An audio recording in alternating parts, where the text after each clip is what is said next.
Buenas tardes a todos, bienvenidos. Vamos a iniciar con la presentación del tema de hoy. Como conversábamos anteriormente, vamos a platicar sobre la interpretación de pruebas bioquímicas. Acá vamos a incluir algunas que no tienen programadas para este mes o este bimestre, pero que son muy importantes que empiecen a conocer ya para pues el trabajo que van a tener que ya empezar a hacer cuando empiecen en el hospital sus prácticas. Tenemos que recordar algunos principios básicos sobre la interpretación de pruebas diagnósticas. Como conversamos cuando estuvimos platicando sobre el tema de hematología completa, pues es importante tener un orden, ser metódicos en la evaluación de estas pruebas, porque pues si no, de repente vamos a cometer algún error de forma involuntaria. Puede ser que solo me entreguen, mire, aquí están los resultados y uno empieza ya a interpretarlos y hacer el ejercicio diagnóstico con los mismos, tomar conductas terapéuticas y cuando se da cuenta al final de la plática o de la interconsulta que están teniendo con su paciente, pues resulta que los laboratorios no eran del paciente, sino eran de su mamá o del hijo o de alguien más y ustedes pues ahí, como decimos popularmente, haciéndose un queso interpretando las pruebas y no eran del paciente. Así que por favor siempre asegúrense de que cuando les entreguen a ustedes los resultados o se los envíen a su correo electrónico, donde fuera, como lo vayan a interpretar, por favor tienen que tener en cuenta cuándo se hicieron, incluso la hora de la toma de la muestra, porque particularmente con algunas pruebas, sobre todo las pruebas hormonales, las pruebas de lípidos, las pruebas de glucosa, sí tengo que saber en qué momento del día se están tomando las pruebas para que yo pueda hacer una mejor interpretación de los resultados. Recuerden que estos son ayudas diagnósticas, no son para establecer diagnóstico, aunque a mí me puedan servir pues, para confirmar el diagnóstico que tengo con mi paciente. Por ejemplo, si tengo un paciente con dolor abdominal que tiene historia de obesidad y hay antecedentes heredofamiliares en su caso, de colecistitis calculosa y yo lo veo con dolor que irradia hacia la espalda, en poco derecho, pues ya voy pensando que de repente por ahí puede haber algún problema de litiasis biliar y el dolor se incrementa y se hace muy, muy intenso, pues podría sospechar que tenga pancreatitis. Y si las pruebas de amilasa y lipasa efectivamente salen muy altas, por lo menos arriba de 3 veces el rango normal superior, pues prácticamente estoy confirmando el diagnóstico de pancreatitis aguda con mi paciente, además de calcolitiasis y todo lo que yo pueda estar documentando. Entonces, las pruebas diagnósticas, las pruebas de laboratorio, son ayudas diagnósticas, no son elementos para establecer diagnóstico. Ustedes me dirán, mira, doctor, pero por ejemplo, en el tema de diabetes mellitus, ¿no? Lo que define diabetes mellitus es la hiperglucemia, sí, pero una sola medición de glucosa elevada no necesariamente implica que un paciente tenga diabetes mellitus tipo 2, por ejemplo. Puede ser que solo tenga un problema de hiperglucemia por estrés o sea por medicamentos, no sé. Puede tener diferentes causas esa elevación. Así que un valor único de alguna prueba no necesariamente quiere decir que el paciente tenga X condición. Tengo que interpretarlo. Bueno, habiendo hecho estas salvedades y tratando de ordenar nuestro pensamiento, vamos a comentar lo siguiente. Empecemos con amilasa. La amilasa es una prueba muy inespecífica. Es un estudio que podemos determinar a nivel serológico y que nos puede indicar que hay alteración. Pues uno lo tiende a asociar con el páncreas, o sea, si hay un paciente con amilasa muy alta, uno dice, bueno, el páncreas está mal, pero también los cuadros de inflamación de las parótidas o pacientes que tienen algún problema de tipo intestinal, a nivel intraabdominal, pacientes que tienen problemas, en el caso de las mujeres, a nivel de los anexos en tropa de Falopio, procesos inflamatorios de intestino delgado, el mismo hígado, el riñón, pueden alterar este valor.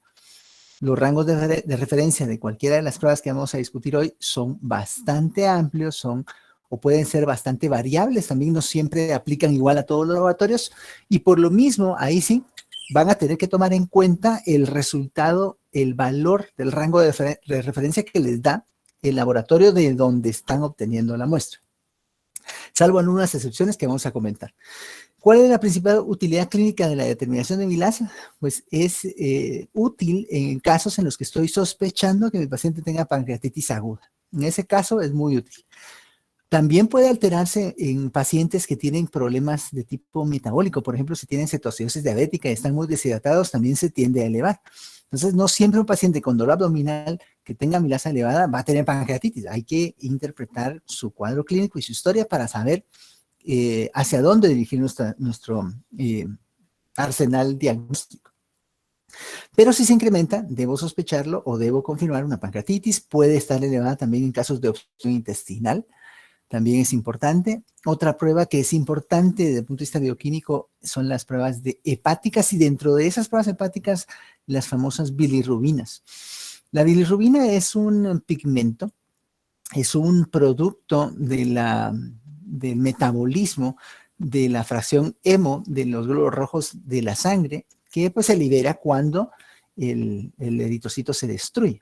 Lo que tengo que saber es que de acuerdo a su elevación, así puedo tener también sospechas de problemas de tipo obstructivo o de problemas que estén presentándose antes de que este material llegue al hígado, o sea, problemas prehepáticos. Si mi paciente tiene bilirrubina elevada, uno de los datos clínicos que pueden presentar es ictericia, y en la medida que vaya subiendo ese nivel de bilirrubinas totales, así va a ser más probable que yo encuentre ictericia, o también que la ictericia sea más intensa. Por lo general, los pacientes que tienen bilirrubina arriba de 1.7, 1.8, empiezan a tener ictericia en escleras, la cual es mucho más clara y más característica cuando está de 2.0 para arriba.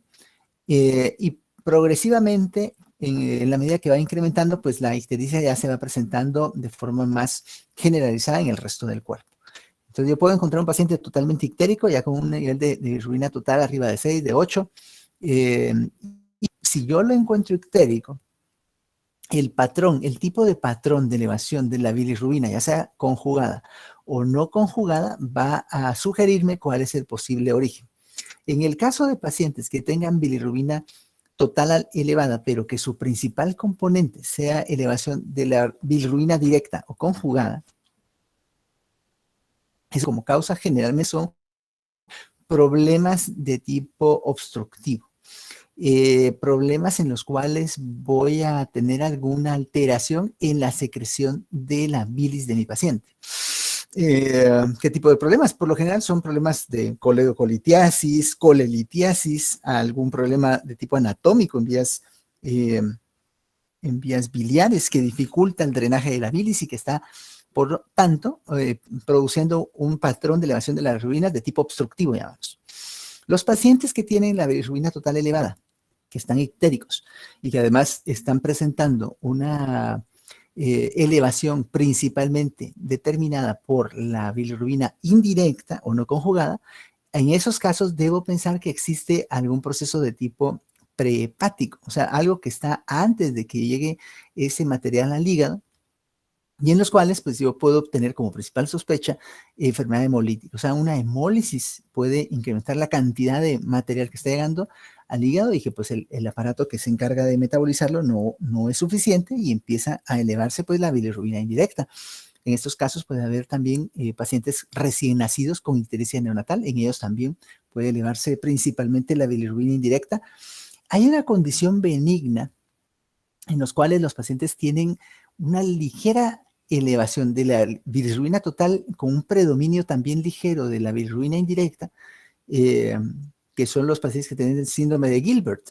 Este síndrome es un síndrome genético en el cual pues tienen una alteración del metabolismo de las bilirrubinas, pero es una condición totalmente benigna. Esos pacientes no tienen problemas hepáticos y es importante determinarlo o detectar esos casos porque la mayor parte de las veces los pacientes incluso llegan a tener 40, 50 años y no sabían que tenían el problema y toda la vida viven estudiándolos por problemas de hígado, inflamación hepática, alguna otra situación, pero no tienen ningún otro dato, no tienen lesiones anatómicas, no evoluciona a problemas tampoco de tipo fibrótico o cirrosis, menos a un hepatocarcinoma. Y los pacientes sí pueden tener exacerbación de la ictericia cuando tienen algún proceso de tipo inflamatorio o infeccioso. En esos casos, los pacientes lo que tienen es, pues, obviamente una mayor cantidad de material que procesar y por eso sube más aún el nivel de bilirrubina indirecta, pero no es un trastorno maligno en ese caso, ¿no? Es un proceso benigno, de hecho, y tiende a ser familiar también. Entonces, ¿en qué casos vamos a utilizar la bilirrubina? Pues siempre que estemos estudiando en pacientes que tengan problemas de ictericia y sobre todo si consideramos que el paciente tiene un tipo de alteración a nivel hepático. Entonces, si encontramos las bilirrubinas aumentadas, puede ser en casos de hepatopatías, cuadros obstructivos, anemia hemolítica, ya dijimos cuál es el tipo de patrón o de alteración de ese patrón entre bilirrubina directa e indirecta. Pacientes que tienen infartos pulmonares, también puede haber hiperbilirrubinemia en estos pacientes. Enfermedad Gilbert, que es lo que les comentaba. Síndrome de Ewing-Johnson es un poco más raro, eso sí no lo he visto nunca. Ictericia recién nacido, obviamente en los pacientes pues, pediátricos, ¿no? Los pediatras ven esto con más frecuencia. Algunas neoplasias malignas del hígado, aunque fíjense que interesantemente, un buen número de pacientes con hepatocarcinoma o con abscesos hepáticos o con alguna otra lesión del parénquima, no tienen tan alteradas las bilirrubinas, o sea, no están tan ictéricos como uno esperaría. Entonces, no esperen que un paciente tenga ictericia para pensar que pueda tener precisamente un hepatocarcinoma o alguna lesión importante del hígado. Hay que hacer de todos modos pues, un estudio más amplio, no exhaustivo. Y los pacientes pues, pueden tener disminución de sus niveles de bilirrubina en casos de anemia ferropénica o anemia aplásica también. Esta prueba es básica, la creatinina sérica. La creatinina lo que está evaluando es cómo mi paciente tiene su función renal, pero pues es una prueba muy exacta, es muy útil. O sea, la verdad es que no es que yo menosprecie la creatinina, de hecho es muy importante. Es muy útil, vale la pena hacerla, sí, definitivamente. Es una prueba de tamizaje, es muy económica, se hace en cualquier laboratorio, por muy pequeño que sea. Se hace con una técnica bastante correcta y por lo tanto las alteraciones de su nivel pues pueden sugerir algún problema a nivel renal. Sin embargo, y esto quiero que lo tengan siempre en cuenta, su aparente normalidad o el hecho de que no esté tan alterada no quiere decir necesariamente que el paciente no tenga ningún problema a nivel de su función renal. Porque aquí entran en juego algunas otras situaciones como incluso la edad y el peso del paciente, incluso el género, si es varón, si es mujer, todo eso determina cuál interpretación voy a hacer yo de este nivel de creatinina. Pero en términos generales nos es útil para evaluar si los pacientes están teniendo alguna alteración de la eliminación de la misma, sugiriendo a su vez que el paciente tenga una alteración de su función renal. El rango, por lo general, va desde 0.5 hasta 1.1, a veces es un poquito más amplio, hasta 1.3, 1.4. De hecho, en el Hospital Roosevelt, si no recuerdo mal, es hasta 1.4 y en mujeres hasta 1.3. Siempre tiende a ser menos amplio ese rango en mujeres, pero este es más o menos los valores que tienen que tener. Es importante que sepamos incluso si un paciente tiene, por ejemplo, su valor normal de creatinina es 0.8, porque si ese paciente en un periodo relativamente corto de tiempo yo lo veo con 1.1 y hace un mes tenía 0.8, debo ver qué está pasando. O sea, puede ser que el paciente esté desarrollando efectivamente algún problema de función renal derivado de un proceso inflamatorio, infeccioso, qué sé yo, que esté alterando precisamente este funcionamiento y que yo le tenga que poner pues mucho énfasis al estudio y tratamiento de esta situación para que el paciente no deteriore. Ese precisamente es uno de los problemas de la creatinina. La creatinina puede salir normal y el paciente ya tener algún grado de daño renal avanzado. Entonces, no quisiera yo que nos confiáramos demasiado, pero es una prueba útil. Si está muy baja, también es útil pues saber que está muy baja, no porque el paciente tenga un riñón demasiado eficiente, o sea, esa no sería la interpretación que yo le voy a dar a esta reducción de la creatinina, sino más bien como un parámetro de medición indirecta del estado nutricional, sobre todo la masa muscular del paciente. Si ustedes ven una paciente que es muy delgadita, muy menudita, ya es anciana y tiene 0.3 de creatinina, entonces de plano esta paciente tiene una reducción importante de la masa muscular y tengo que hablar con nutrición para aportarle una mejor cantidad y calidad de proteína en su dieta para recuperarla nutricionalmente. O sea, también debo ponerle atención a la reducción de la creatinina. Como platicábamos, pues es útil en el diagnóstico y seguimiento, también como factor pronóstico en pacientes que puedan tener algún tipo de nefropatía, obstrucción urinaria, en el caso de varones con problemas de próstata, o en el caso incluso, pues, ya sea varón o mujer, problemas obstructivos de vías urinarias en la vejiga, en los uréteres, en la misma uretra. Cálculos también se puede alterar en todas estas condiciones y su alteración puede indicar un problema agudo o crónico que en su momento vamos a aprender, digamos, a diferenciar un poquito mejor cuando hablemos justamente de esos temas en el siguiente bimestre, cuando ustedes regresan en la segunda parte del año. Sin embargo, si está elevado, pues puede ser por falla renal aguda, crónica, en casos de algunos trastornos de tipo hormonal endocrino, como acromegalia, gigantismo, hipertiroidismo, cuando hay alteraciones del nivel de ácido ascórbico del paciente, o sea, deficiencia de vitamina C.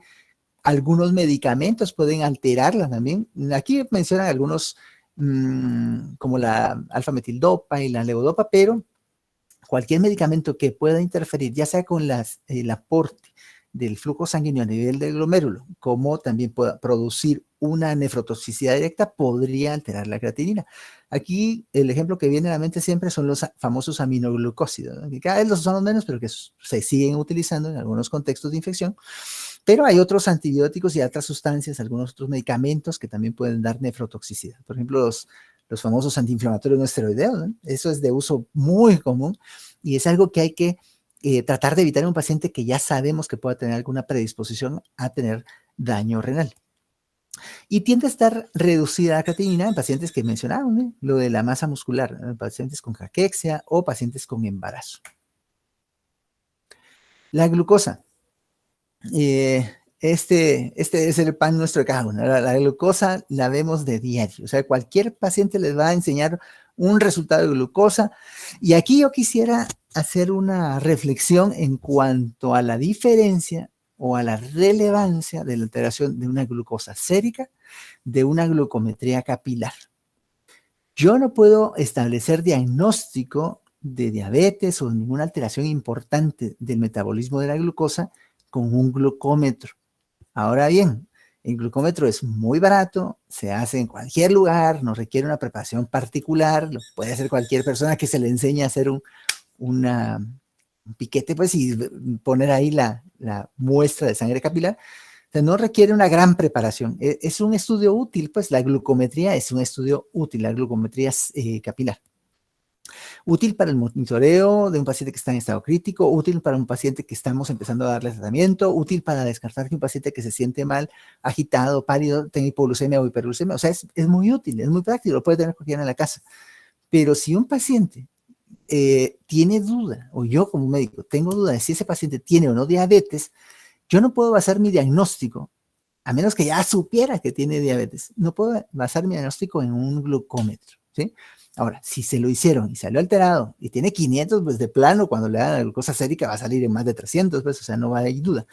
Pero si tuviera 100, 105, digamos, de glucómetro, puede ser realmente que no tenga 100, sino tenga un poco menos o un poco más. Entonces yo tengo que hacer siempre una glucosa sérica para confirmar. Habiendo dicho esto, es importantísimo que sepamos que, precisamente como platicábamos al principio de la presentación, los pacientes con diabetes mellitus, lo que los define es la hiperglucemia. En una palabra, la hiperglucemia es la elevación de la glucosa, pero no todos los pacientes que tienen hiperglucemia son diabéticos o no tienen diabetes mellitus tipo 2, recuerden.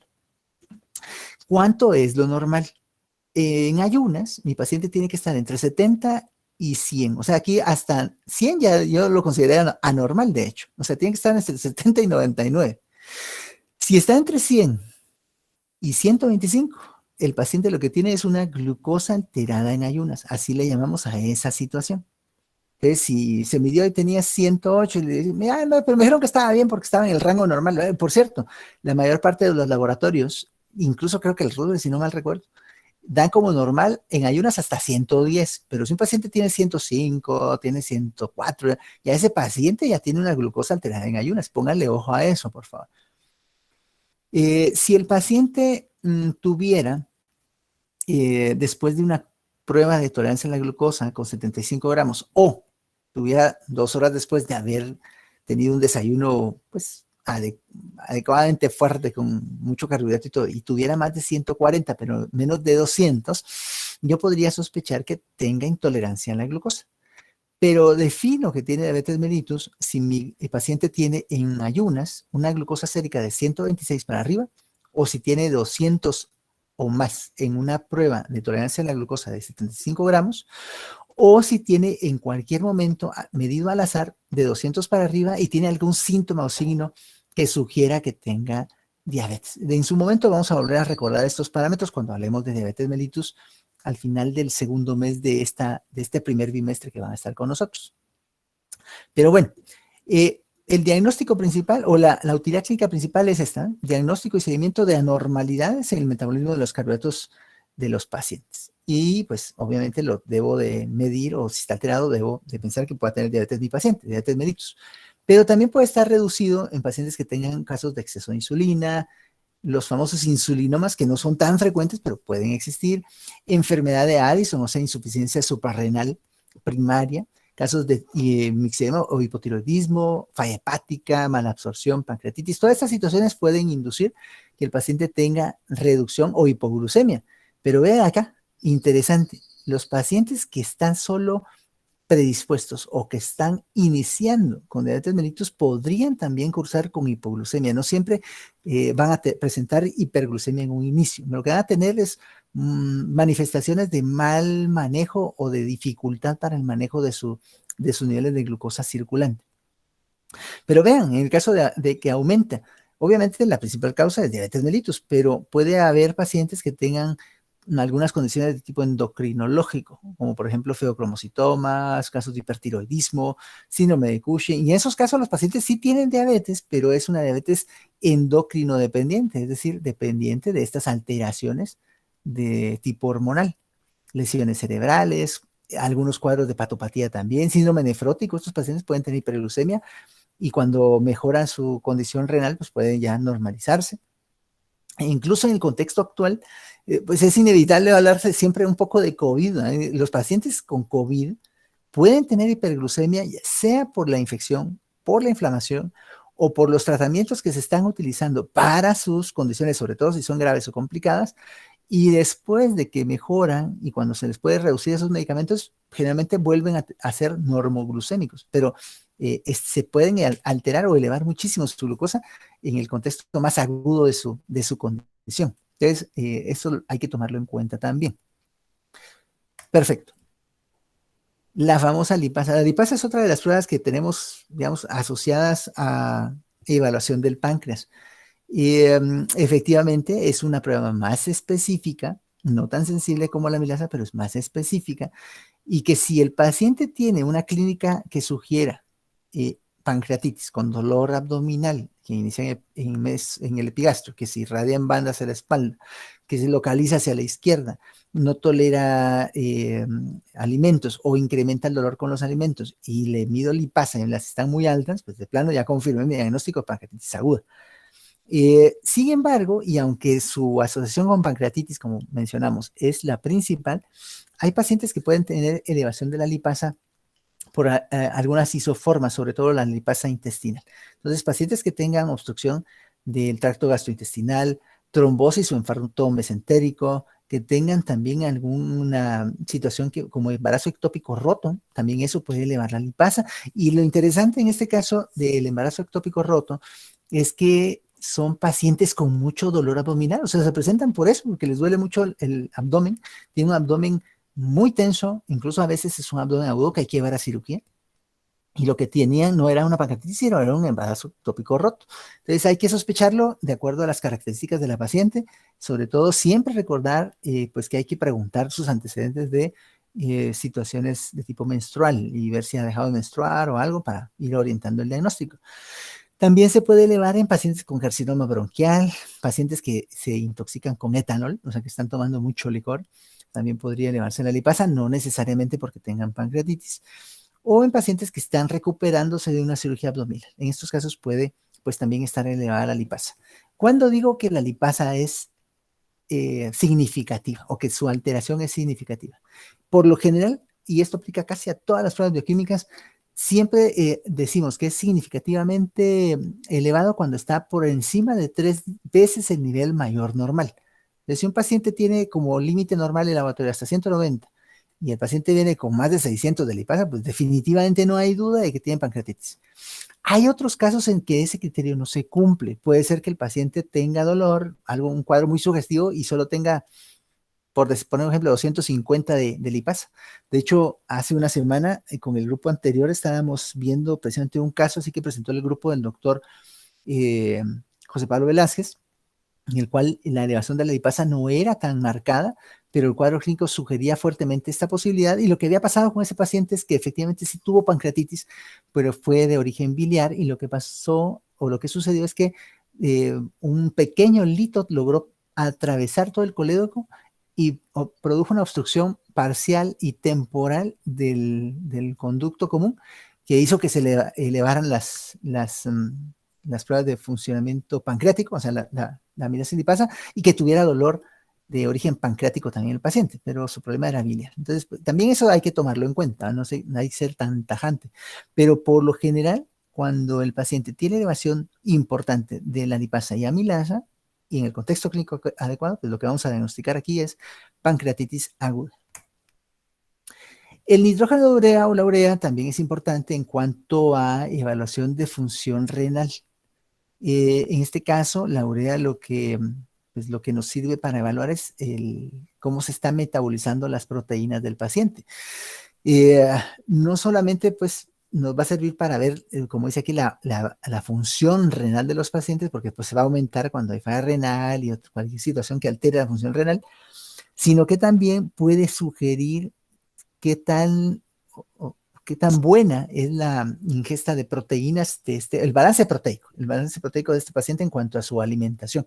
Es un paciente que tenga una creatinina muy baja, como el caso que les mencionaba hace un rato, ¿no? Con una creatinina en 0.3, y que encima tiene un nitrógeno de urea muy bajo. Entonces ese paciente no está comiendo casi nada. Entonces, vamos como interpretando de forma correcta. Sin embargo, pues como comentábamos, cuando está aumentado, lo que hay que pensar es que el paciente tenga falla renal por cualquier causa, medicamentos, exceso de, de alguna sustancia tóxica, eh, cuadros de hiperuricemia con gota crónica, la misma ingesta del allopurinol que sirve para tratar la hiperuricemia, pacientes con uso de AINES, sobre todo aspirina o algún otro antiinflamatorio no esteroideo, y casos de hemólisis crónica o aguda muy severa. O sea, cualquier situación que altere el filtrado glomerular de esos pacientes va a alterar también el nitrógeno urea. Puede estar reducido, como mencionábamos, en pacientes que tienen una mala ingesta proteica, que su hígado está fallando, que tienen hepatitis tóxica, pacientes que tienen cuadros de síndrome nefrótico, enfermedad celíaca con mala digestión y mala absorción. Estos pacientes pueden tener reducción también del nitrógeno urea o de la urea. Así que pues siempre tomarlo en cuenta para la interpretación. Para terminar, un poquito sobre el examen de orina. Existe una tendencia como a menospreciar, entre comillas, a menospreciar la realización de las pruebas de orina simple, pero realmente es un estudio que nos sirve mucho, nos da mucha información, nos aporta cómo está funcionando en general el sistema interno de nuestro paciente. Recuerden que el pH urinario normal debe estar entre 5 y 6, o sea, la orina debe ser ligeramente ácida, pero un paciente que tiene una orina que es alcalina, o sea, que tiene un pH en 7, 8, esto puede verse un problema a nivel de la función tubular, o sea, puede ser que el paciente tenga una cirrosis tubular renal, o pacientes que tienen gérmenes, microbios, microorganismos que inducen infecciones urinarias y que alcalinizan la orina, porque eso les sirve para sobrevivir con el proteón mirable. O sea, también puede ser un dato que deba sugerir esas posibilidades. La densidad de la orina en general está entre 1.010 y 1.020. Una orina que está muy concentrada va a tener una densidad específica en 1.030 o más, o arriba de 1.020. Y un paciente que tiene una orina muy diluida va a estar con una densidad específica en menos de 1.010. Si el paciente tiene una orina muy concentrada, pues puedo pensar que está deshidratado, que no está ingiriendo suficiente líquido, está sangrando tal vez y por eso está reduciéndose el filtrado glomerular. Y si está muy diluida, pues debo pensar que hay algún factor que está dificultando la capacidad de concentración del túbulo. Por ejemplo, deficiencia de hormona antidiurética o algún diurético en particular, alguna sustancia que está dañando los túbulos. Entonces, eso lo debo de ir pues, considerando de acuerdo al análisis de la densidad de la orina. Normalmente no debe haber proteínas en la orina, sobre todo en una prueba simple de orina. Sin embargo, si aparece proteinuria en una prueba simple de orina, debo de tomarlo en cuenta para evaluar más detalladamente cómo está la proteinuria de mi paciente. Entonces ya le pido yo una prueba de orina 24 horas con determinación de proteínas en 24 horas o albúmina en 24 horas para tener una evaluación más adecuada y poder determinar si la proteinuria de mi paciente está en rango nefrótico, a eso le llamamos cuando tienen más de 3 gramos de proteinuria en 24 horas, o en rango no nefrótico si la cantidad de proteína en 24 horas está por debajo de ese nivel. Es importante porque si un paciente tiene proteinuria arriba de 3 gramos en 24 horas, pues lo que tiene de plano es síndrome nefrótico y ya lo debo de evaluar por esa situación y encontrar qué es lo que está haciendo que tenga ese problema. Y si tiene proteinuria, pero no está tan alta, pues ya las causas de alteración del funcionamiento del riñón del paciente son otras. Tampoco en condiciones normales debe haber glucosa en la orina, pero aquí si mi paciente tiene glucosuria, pues lo más seguro es que también tenga hiperglucemia, es decir, que tenga su glucosa sérica elevada, pero también puede suceder que los pacientes que están en tratamiento, o sea, que ya saben que son diabéticos y están en tratamiento con una familia de fármacos que actúan precisamente induciendo glucosuria, también pues lo podría detectar y no necesariamente será algo patológico, lo tengo que interpretar de forma correcta. Esa familia de fármacos son los inhibidores de SGLT2. Entonces, estos pacientes, lo que sucede es que estos medicamentos bloquean al cotransportador sodio-glucosa a nivel del túbulo, el número 2, y evitan que vuelvan a reabsorber la glucosa que está pues viajando hacia el túbulo y posteriormente hacia la orina. Entonces evitan que se active esa molécula y promueven glucosuria en mi paciente como una manera de mejorar su perfil de glucosa a nivel sérico. Entonces, lo tengo que tomar en cuenta. Pero si no está tomando esos medicamentos y no tiene ninguna alteración de tipo tubular renal, entonces, y tengo glucosuria en mi paciente, lo que tengo que pensar es que esté descompensado de la glucosa a nivel sérico. Es diabético, está descontrolado. Tampoco debería de haber cuerpos cetónicos. Sin embargo, puede suceder que existan o que estén elevados en pacientes pues, que estén con cetosis diabética o que estén con estados de inanición. O sea, que tengan más de unas 48 o 72 horas de no estar ingiriendo ningún tipo de carbohidrato, podría empezar a hacer cetosis. Esos pacientes pues, podríamos detectarlos.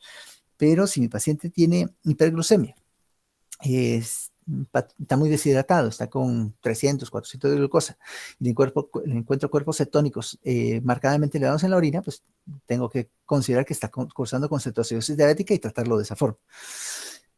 Tampoco es normal que tengan hemoglobina. Si existe hemoglobina, puede ser porque haya sangre o eritrocitos en la orina o porque hayan otras sustancias que marcan como hemoglobina, pero que no lo son, como la mioglobina, por ejemplo, en los casos de síndrome de lisis tumoral también. Entonces, siempre ponerle atención a esto e interpretarlo de acuerdo al contexto de mi paciente. La bilirrubina aparece cuando el paciente tiene niveles muy altos de bilirrubina a nivel plasmático, sobre todo bilirrubina conjugada, y entonces en la medida que se eleve ese nivel de bilirrubina directa con mis pacientes, en esa misma medida puede aparecer no solo ictericia, sino puede aparecer coluria y acolia también. Entonces, la coluria es que mi paciente está orinando, como dicen las abuelitas, ¿verdad? Color Coca-Cola. Y acolia es un paciente que tiene pues las heces muy blancas, o sea, no tienen color, como arcilla. Son datos de elevación pues de la bilirrubina conjugada o de alteración de tipo obstructivo a nivel de vías biliares.